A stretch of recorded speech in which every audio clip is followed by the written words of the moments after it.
Namaste and hello. Welcome to SONAS, South Asia Nadi Sambad. SONAS aims to promote dialogue and sharing of perspectives among sectors, disciplines, geographic regions, and among generations about South Asian water challenges. We believe in wholeness of the hydrological cycle as a foundation to make rivers clean for people and freshwater biodiversity. Every week, we will present our water champions' written perspective and conversation on ideas towards sustainable water solutions. I am your host Ajay Dikshit. You can find us on Twitter at Nadi Sambad. These episodes will also be available in other podcast platforms. Please enjoy the conversation.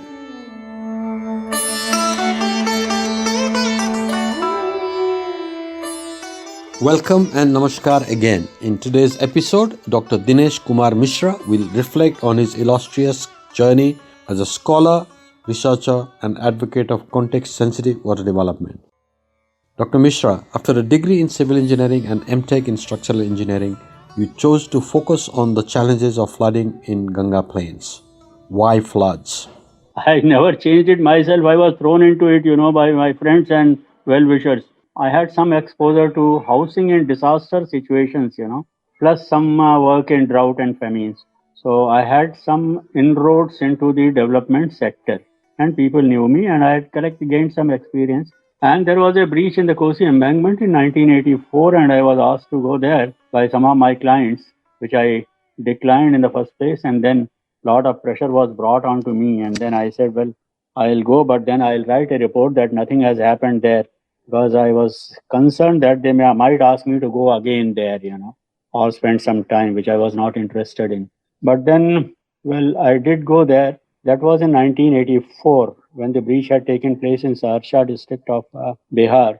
Embankment had breached there, and the river was flowing on either side of the embankment, virtually half the river within the embankments and half the river outside it. And it was passing through 196 villages, affecting about 5 lakh people who are all camping on the same embankment, the remaining portion of it. And I remember I used to enter their huts, they have made wonderful huts of chowkis, kept one over the other, So you had three multi-storied housing on the embankment. So all over together, about 6 people could reside in a hut of about 8 to 10 feet. I used to look for where is the food material, and where I couldn't locate any. And I used to ask them, well, where is your food? Or what do you eat? They all used to say, it's all God's wishes, he takes care of us. And if some flour used to come from friends and relatives or some rice, they were surviving on that. And I didn't notice any malnutrition there, which is so very common in drought and famine areas.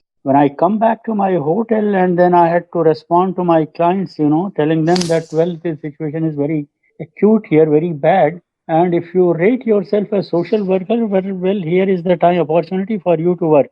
And as an engineer, I have no role here, because I need to get a dry land to put 4 pegs for a hut, on the lands possessed by those people. So it was a horrible situation that I had seen there, And I had intense feeling that those people won't survive and they will all die. I couldn't concentrate on my drawing board. And one of my friends who was instrumental in bringing me to Saharsha. He was himself a mechanical engineer from Bombay, and he graduated in 1966 probably. He was a pilot officer designate or a ground engineer designate in Indian Airlines. And he came here to Bodh Gaya and then was there with Samanvay Ashram of Nawab Bhave. Started working as a volunteer, and he saw himself a lot of miseries, people starving and all, no water anywhere, no agriculture, no employment, anything. He was my contact, And he said, Mishraji, do something. And he was instrumental in bringing me for this study also. So it is this friend of yours who's initiated you to go to Calcutta and then to Patna and to look at newspapers, and then your whole journey of unearthing the complexity of floods in North Bihar. Tons of literature that you produced over the last so many years started. Of course, it's not a matter of laugh, You want to study about floods in North Bihar, you have to refer to the literature that you have. Yeah, that was only a beginning because I have gone through newspapers, I had not put my hands on the actual documents, came to know from there, and that was the time when I developed interest because the policy was debated threadbare. What will happen if an dam is built, or what will happen if an embankment is built? What is a ring bund and all that? Those things I was exposed, got my first hand exposure, there. And then I know that there was a debate already taken place between the politicians and the engineers and all, and even the social workers, even the new media. That was the time I developed interest in it. Well, look, this man is talking something today and talking entirely different the other way, defending his earlier statement or even rejecting it altogether. So I came back, and after it took me about 7 months to go through all the files of the newspapers, virtually wound up my practice as a building engineer because I could manage it. So your journey in flood analysis understanding began. From there, but then the actual documents were to be seen. We start learning when we go to the field to deal with the floods and rivers. When we went there as students, I have a feeling that the education that we got there was totally devoid of the national realities. We were trained to build, say, multi-storied was a fad, and that is how we got into learning more about structural engineering because that market was there all the time. Bridges were there and the same thing, but not small things, not for the anything for the poor. Structures and multi-storied and bridges and Golden Gate and all that, it doesn't concern our poor people. So is that the reason why even today so much lessons with embankment, bridge, waterlogging, change of the landscape still see this momentum of kind of a misplaced faith on environment to control floods? I think so, yes. That is the easiest solution to create a false sense of security by creating a wall between the people and the river, Yeah. that it will protect us from the wrath of the nature. In the process, we very conveniently forget that the people had camped on the banks of the river for the establishment of early settlements, and that is where the civilizations and cultures developed. If there was a wall between people and the river, where do you get your fishes? Where do you get your irrigation when you discovered grains? And where do you get your navigation? Wall was a beginning where we made, and slowly it took us a lot of time, and it might not have taken time even for many that they learn about the intricacies of it. Supposing you are chased by some gunda, some rowdy, and you rush through the streets and then find a door and then enter it and bolt it from inside. No, you feel secure that, well, I'm secure now, the gunda cannot enter here. But then the other side of the coin is that the gunda also knows that you cannot go anywhere without opening this door, and he is camping there on the door, he's standing there, so come out and he'll nab you. That we saw only one picture of it, one-sided picture of the situation. The other side we didn't see, we refuse to see that. What will be the implications of what you're doing now? Do you see a shift in the way we look at floods, a shift in the way we look at managing floods? How do we kind of internalize this knowledge and move forward, Dr. Mishra? My take is that we as engineers are trained to serve the society, serve the nation and the society. Do we ever bother as civil engineers or agricultural engineers or textile engineers to go and talk to the people? What are your requirements and what would you like us to do? And how have you been living here for such a long period, centuries? I'm told that the grain was discovered about 9,000 years ago. And that brought people from nomadic pattern of life to a settlement in their locations. And they must have found the rivers as the nice place because there was water, there were fishes, and irrigation was needed anyway for growing crops. So that was their basic requirement.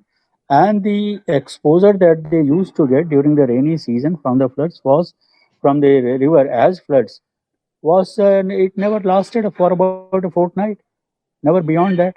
So they must have calculated, whether we live on the hills or we close to the river, live close to the river. And then it is a hardship for about 15 days, and then rest of the 350 days we are enjoying life. We have got enough food and all the facility amenities there. And then even the elderly people who are surviving now, I have talked to hundreds of them. They always say the water used to come earlier and go. It never bothered us. It used to give us fertilizing silt on every year on our land. The water table was never receding, it was always intact. So, groundwater was intact, fertility of soil was restored, and then this water was there available for irrigation purposes as well as for navigation. So, what do you want? Says we want to ensure that the water must come, but it should go. And what we did, the water will not come, but will never go if it comes to building embankments. It's very easy to find out that the river water cannot enter if the embankment river remains intact. But then the outside water, which forms the catchment of the river, will also not go to the river. So you have got a choice whether you get drowned by the river or by the water that is not going into the river. That will reflect in terms of, say, waterlogging. It will be there, and waterlogging will create more problems, salinity, and other things, which earlier we did not know, but now we know that this is what is going to happen.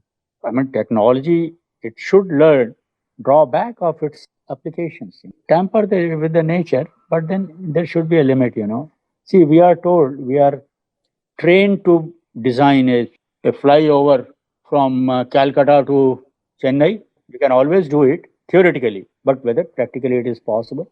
We have got our building codes, which have got a limit that this slab that we are taking as a roof will, the codes decide, the building codes decide that this should be formed, this much of tensile strength, this much of compressive strength. I remember there was an engineer, Carney, in Canada. He had tested in laboratory these beams, concrete, reinforced concrete beams, and he had made 3 feet long beams to 600 feet long. And he had calculated the theoretical strength of all those beams. He found that the smaller beams, say 3 feet or whatever, they are always an over design.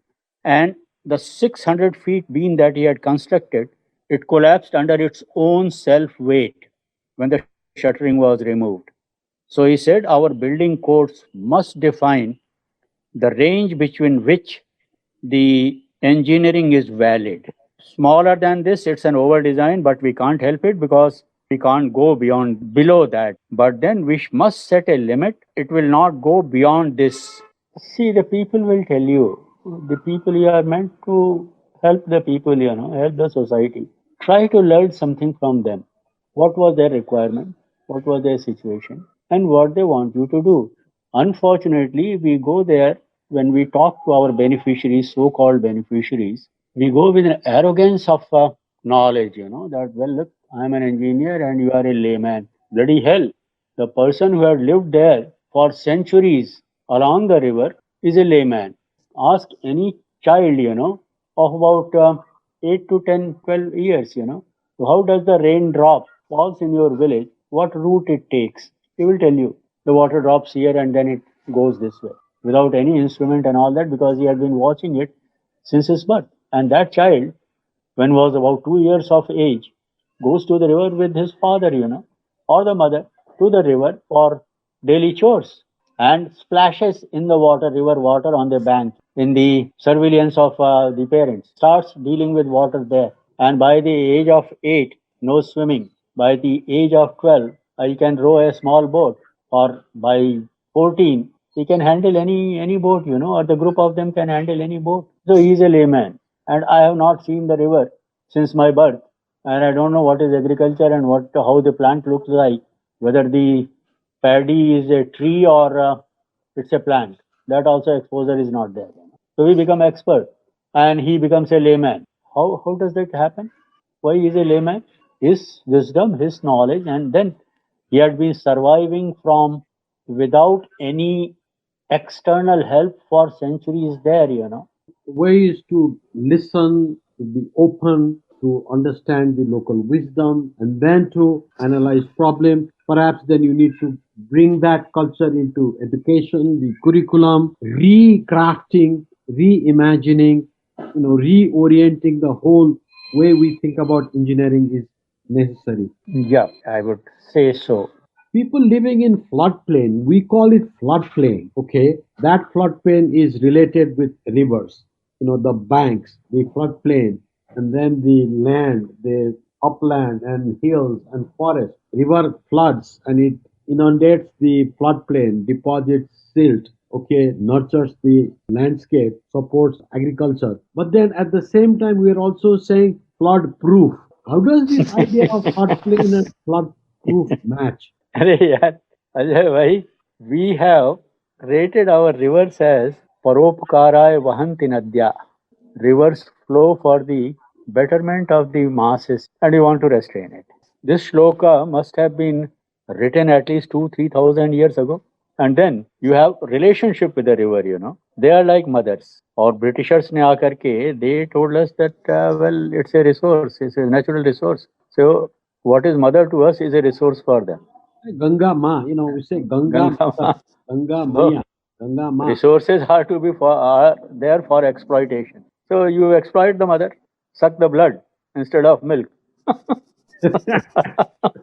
Such a contradiction we've kind of, brought onto ourselves because for some reason we did not have the understanding to look at our own self, our own reality and learn from it. We kind of copied it without any questioning. I talk to many people around the Brahmaputra, and then they say, "तो बाबा है ना, इधर काटता है, उधर देता है." It's like a mad. Mad Baba, he wrote here and gives there.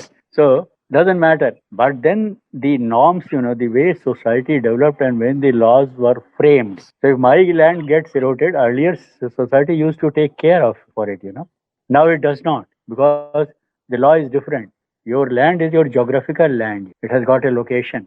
It doesn't belong to the society. It doesn't belong to tragedy. I mean, the relationship between the rich and poor, If my land is lost, I am gone. But then the society used to take care earlier, that my land also can go the next season. So there used to be an understanding which doesn't exist because of the changed laws. There are people, do you know better than this?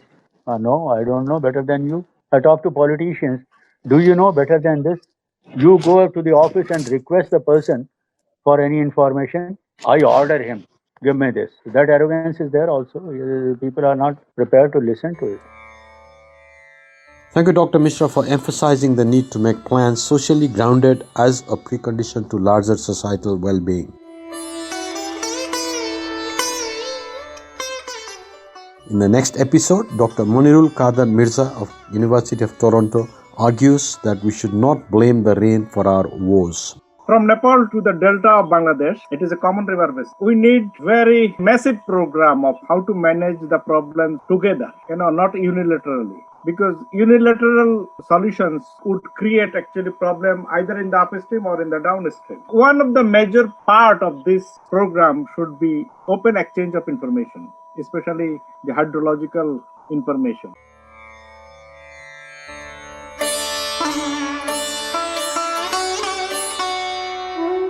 I hope you enjoyed the podcast. We warmly welcome your suggestions for improving SONAS and our conversations. Please subscribe to our YouTube channel if you have enjoyed the conversation. Till then, have a nice time and Jai Hos.